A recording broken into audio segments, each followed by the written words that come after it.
All right, hello and welcome to The Explainer. So, if you were at the recent learning exchange in Mozambique, you already know just how much information was packed into those sessions. This explainer is for everyone who wants a really clear, straightforward summary of the gender sessions. We're going to break down the core ideas and, most importantly, what happens next. Okay, let's get into it. Here's how we're going to tackle this. First, we'll hit the big why, like why does this matter so much for conservation in the first place? Then we'll get super clear on the difference between equality and equity.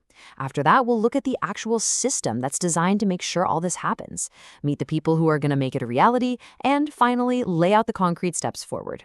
So, first things first, why is this conversation so critical? Well, it's not just about being nice or, taking a box. It's about being effective. And honestly, the stakes could not be higher. Now, this is a really important idea to grasp right away.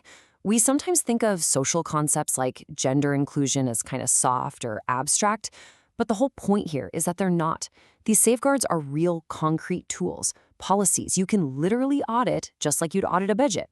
They have real teeth. And what happens when those tools get ignored? The price tag is absolutely staggering. This is the amount of funding that's been lost in global cases where gender and social safeguards just weren't in place. That's hundreds of millions of dollars of conservation money just gone. But that financial hit is really just the tip of the iceberg. The human cost can be absolutely devastating. We're talking about things like forced evictions and human rights abuses. And when communities get hurt, the project itself falls apart, leading to weaker, less sustainable conservation. When you add it all up, ignoring this stuff puts the entire mission at risk.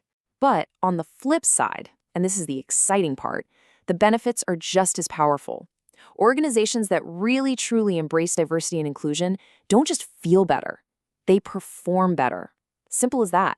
You end up with stronger teams and you achieve conservation goals that actually stick around for the long haul. And that whole idea of inclusion brings us to probably the most important concept from the sessions, this critical difference between equality and equity. Because if you get this right, it changes how you see everything. So let's just frame it with this question. Is treating everyone exactly the same always the fairest thing to do?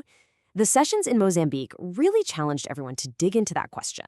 So here's the breakdown, side by side. Equality, that's giving everyone the same thing. Same resources, same treatment, full stop. Equity, on the other hand, is a bit smarter. It recognizes that we all start from different places and face different challenges. So it's about adjusting the opportunities to give people what they specifically need to have a real, fair chance at success. And this quote they used just nails it. It's so good. Equality is giving everyone a size 9 shoe. That's only going to work for a few people, right? Equity is taking a moment to measure each person's foot and giving them a pair of shoes that actually fits them. It's about the right fit, not just the same item. Okay, so how do we take this really powerful idea and turn it into something practical, into a system that actually works?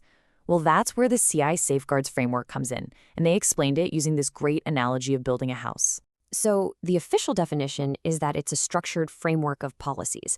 But what that really means, it's a rule book. It's a system designed from the ground up to make sure our conservation projects aren't just hitting their targets, but are doing it in a way that's ethical and safe for every single person involved. And here's that house analogy. Think about it. Any strong house has to have a rock-solid foundation, right? This system is the same. And then, on top of that foundation, you build your walls and your roof. Those are the more specific standards that protect against different kinds of risks. So what's in that foundation? This is the crucial part.